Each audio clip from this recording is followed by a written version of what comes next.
Hello and welcome back to your home of financial freedom. My name is Berlin. In today's episode, we are going to be tackling the advantages of being a member of a chama, or the advantages of being in a merry-go-round if you so wish.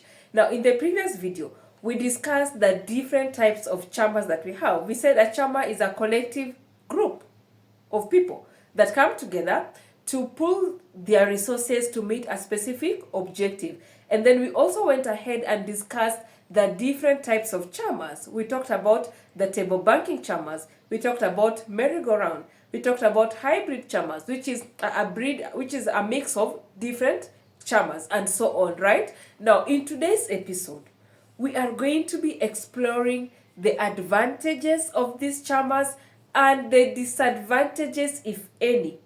Is it a good thing? Are there any advantages of being in a chama, or are the disadvantages going to outweigh the advantages? Before we do that, do let me know in the comment section, are you a member of any chama? Or have you ever been a member of any chama? If you are a member of any chama, would you recommend someone to join your chama? Let me know in the comment section. If you have ever been a member of a chama, did you benefit from that chama? Or what benefits did you enjoy in that chama? Please do let me know in the comment section as we move. Please do let me know in the comment section as we move along. Now, I told you chamas is like a downsized, is a scaled down of circles. This is where members come together, they contribute to a common pool, and then the funds that have been contributed in that common pool is used objectively to meet the purpose of that chama. It can either be to acquire assets, it can either be investments, it can either be for ease of access of loans in the case of table banking, to meet different objectives. So what are the advantages of being in the chama? Top on the list is going to be it inculcates a savings discipline, because people come together and they agree to contribute a specific amount of money every so often, either daily, quarterly, monthly, or as the chama members so wishes. Yeah, so this then, and people are held accountable, you're held responsible. Yeah, so that this can help you as a chama member or as a member of that chama or of that merry-go-round to have or to develop a savings discipline. Merry-go-rounds or chama, especially the special purpose chama, could serve you as your sinking fund, your source of sinking fund. Remember, I told you sinking fund is money that you save or that you put aside, or the type of savings which is used to meet your future non-large expenditures. So some people have chamas for paying school fees. Every month they give a specific amount of money to one person, or they contribute in a collective pool, and then at the beginning of the year or at the end of the year, that amount is shared out amongst the chama members, and individually or the treasurer for that specific chama draws out checks to specific schools, right? So chamas can be used as a sinking fund. There are people who use their chamas to acquire assets. You want to acquire new soft assets, or you need to acquire a specific asset, yeah? So you join a chama, contribute specific amount of money, and then when it gets to your turn to receive, you receive your payment and you buy whatever asset you needed to buy, or whichever expenditure that you needed to cater for. So chamas can be a source of your sinking fund, right? We shall be looking at the disadvantages later, but for now we are looking at the advantages. Now, chamas can also enable you to have easier access to banking facilities, which ideally at an individual in your low scale level you may not have accessed. We have seen many banks coming up with banking products for chamas. Yeah?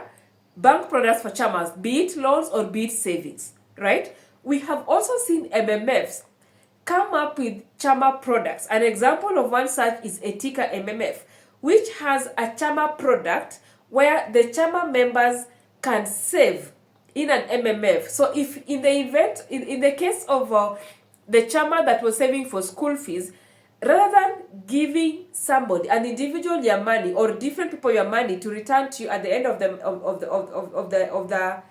circle, of the Chama circle, you can open an account with Etica or any other bank or financial institution for that matter, and have the Chama members remit the payments to that MMF account.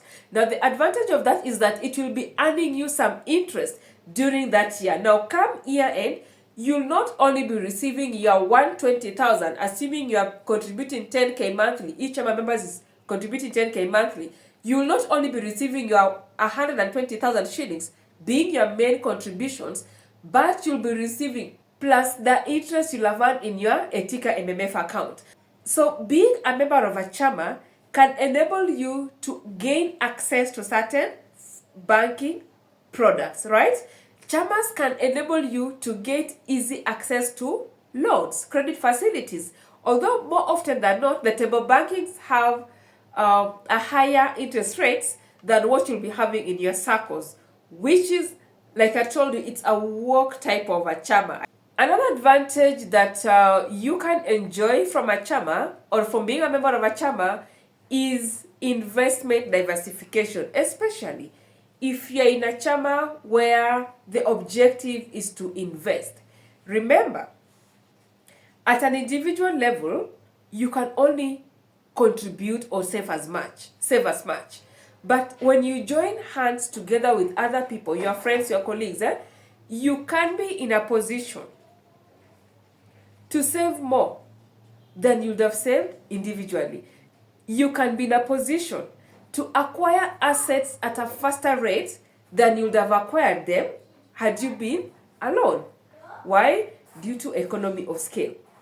So Chamas can enable you to diversify your investment portfolio much faster than you would have been able to do so if you are alone or you are to invest alone, right? Now, the last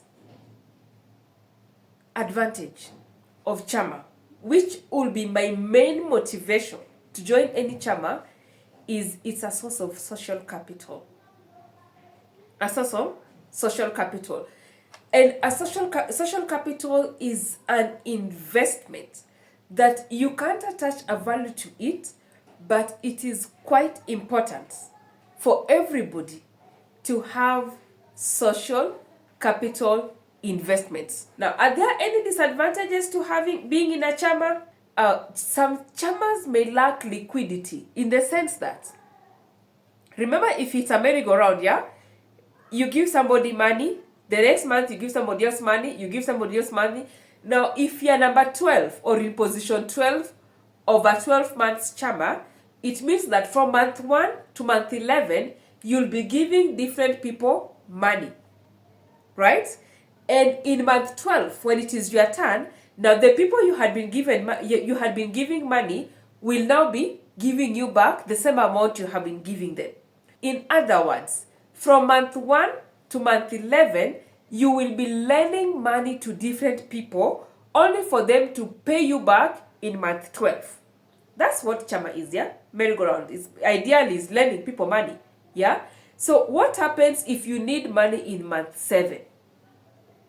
You'll have to wait until your month 12. Of course, depending on your Chama bylaws, right? So if you need money in between this Chama circle, you might not be able to get it. Not unless if your Chama has room for access of loans, where you can, or the table banking case, yeah, where you can access money from the Chama kitty. Otherwise, if it's a merry-go-round Chama, it doesn't have liquidity. You'll have to wait for your turn.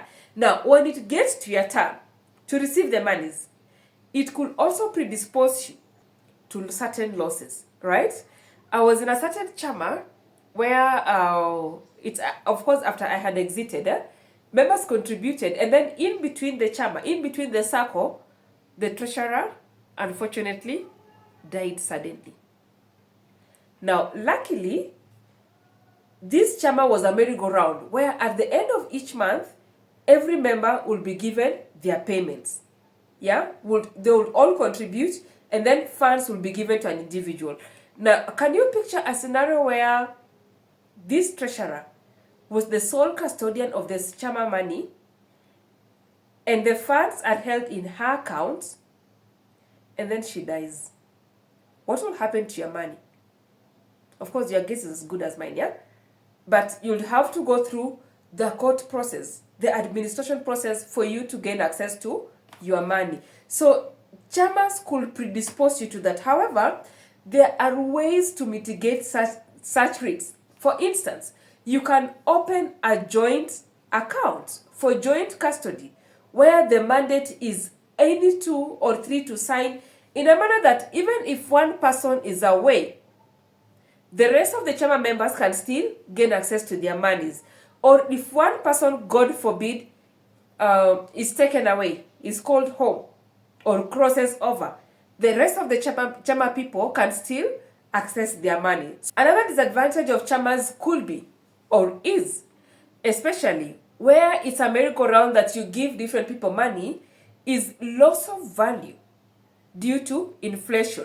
Remember, you give a specific amount to different people who will give you the same amount at the end of the Chama period, less transaction cost. Right? So ideally, essentially, at the end of your 12th month, or by the time you're receiving your payment, you'll have lost your money to inflation. So one way of mitigating this is, like I've told you, through opening a joint account, joint custody account, and preferably in an interest earning account, like I've told you, Etica MMF account, yeah? Another disadvantage that we see in Chamas is unclear conflict resolution terms, especially when this was not discussed at the point of formation or before a conflict arises.